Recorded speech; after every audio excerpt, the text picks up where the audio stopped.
also played 32 to 40 minutes per game at his peak, so it's unlikely his teams grab much more than 40% of their misses with him on the court.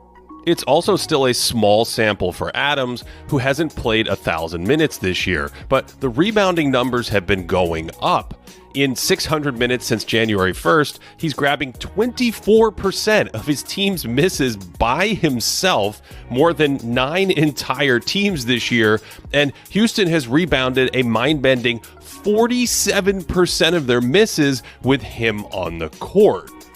Last year's Knicks grabbed an impressive 36% of misses with Mitchell Robinson on the floor, and they used a technique where multiple players would crash in from the wings and try to push defenders closer to the basket. This meant they were matched up in transition, even if they didn't grab the rebound.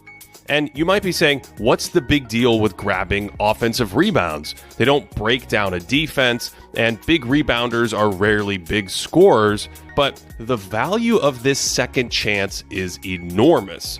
This year, teams have averaged nearly 1.15 points per possession, but that's because second chances are so valuable.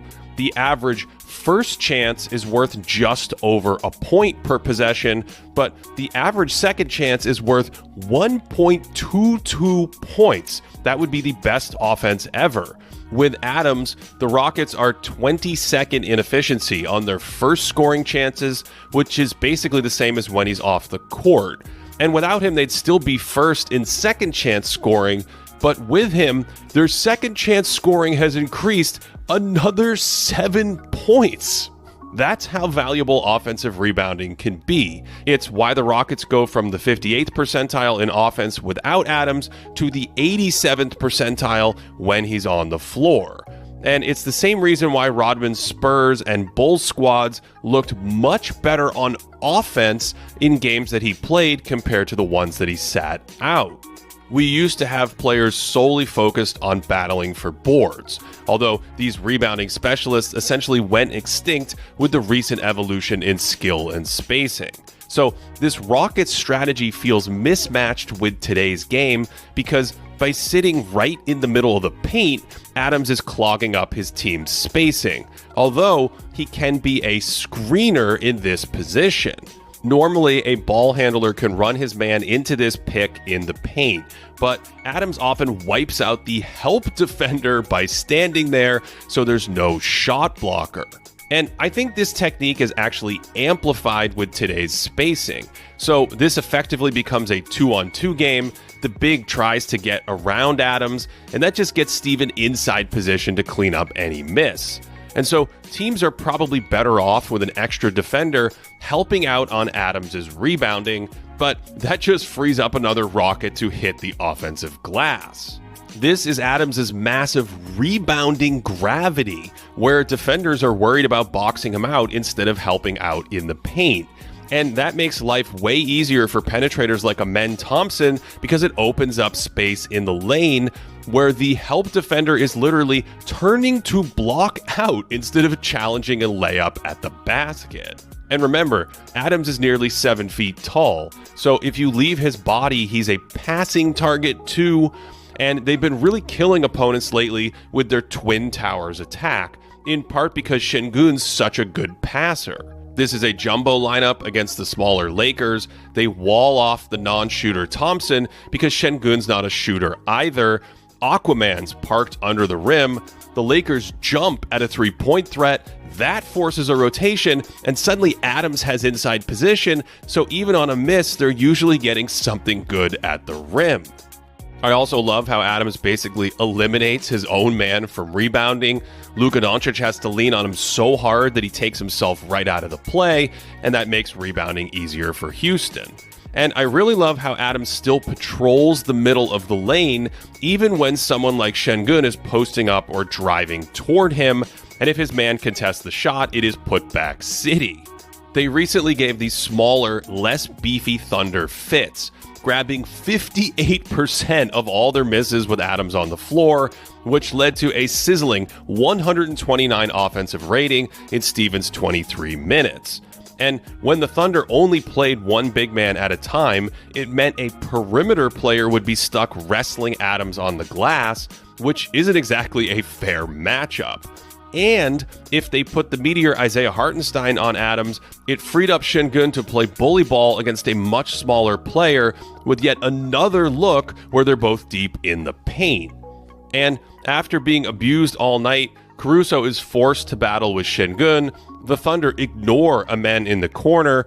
This way, if Hartenstein goes to help, Aaron Wiggins can give Adams everything he has, but that just frees up Thompson on the cut.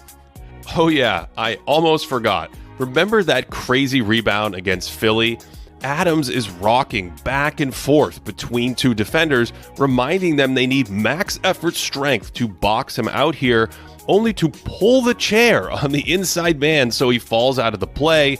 Then he hooks a confused Justin Edwards, leaving Sengun in a one-on-one battle under the rim. Incredible.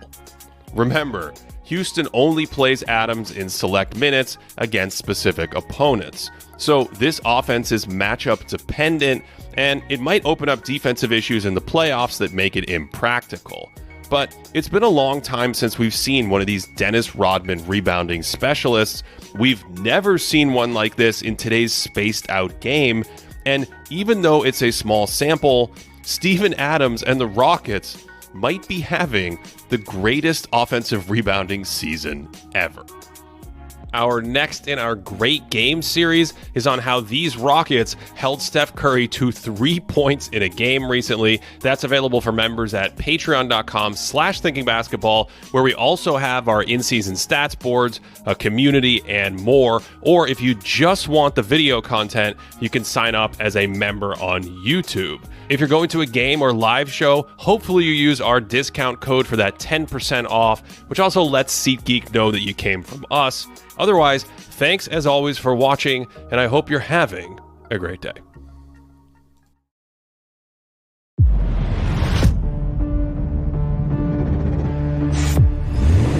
QX80, you are cleared for takeoff.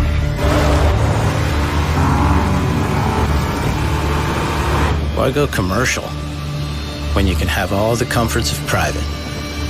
The all-new Infiniti QX80. Invest in an Infiniti without new tariffs during the once-in-a-springtime event.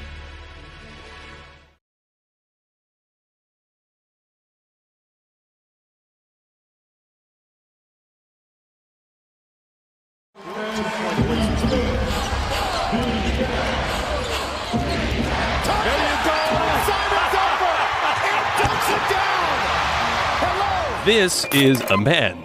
And if you think you're seeing double, it's because you are. He's the identical twin brother of Ausar Thompson, who we profiled last year as perhaps the most insane defensive athlete ever. And since they share the same genes, Amen has joined the conversation in his second season. He's a touch bigger than Ausar at 6'7", but still moves like a cat. He's strong enough to match up with bruising centers like this and hold his own, then take the elevator to deny an entry pass. And he's so fast that on this play, he looks like he scooped a mushroom in Mario Kart. And he just completely freaks Bobby Portis into a turnover. Like his brother, his recovery is otherworldly, which means he's extremely difficult to drive past. So even when he's recovering against a star like Jalen Williams, he can beat him to the spot perfectly, spin with him, and then stay with the fadeaway. This time Jalen Brunson rocks him, and he's beaten here, but in just 3 steps, he's back in front of the ball, and then just destroys the shot at the hoop. And even if you manage to screen him off and turn the corner, Amen is still a wrecking ball from behind, guarding Trey Murphy III, moving horizontally, then suddenly defying the laws of physics to block this layup. And he's still on the ground when it's released, but is like a rocket ship coming off the floor. Seriously, I'm not sure any wing has ever left the ground faster than a Thompson twin. They need 0 windup to launch off the ground. I mean, literally 0. This is one of the most mind-bending blocks I've ever seen in basketball.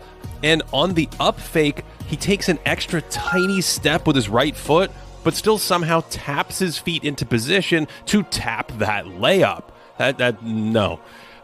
Even his basic ball pressure really catches opponents off guard, making it difficult just to bring it up the floor. Look at how he stalks Rob Dillingham on this play like he's prey before deciding to take his lunch money. And this dude has some of the most dangerous hands I've ever seen. And he moves like a blur when he attacks the ball, almost like he's going at his own speed while everyone else is slowed down. This might capture it better than anything, where instead of a no-look pass, he hits Cade Cunningham with the no-look steal, and he's glancing the other way while Cade's starting a dribble, and before the ball hits the other hand, he's on it, and then he's quick enough to track it down and stay in bounds, and flight attendants prepare for takeoff.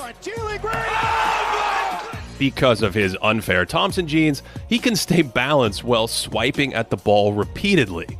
And this is like some basketball version of the 100 hand slap from Street Fighter, just swatting at the rock until he gets it.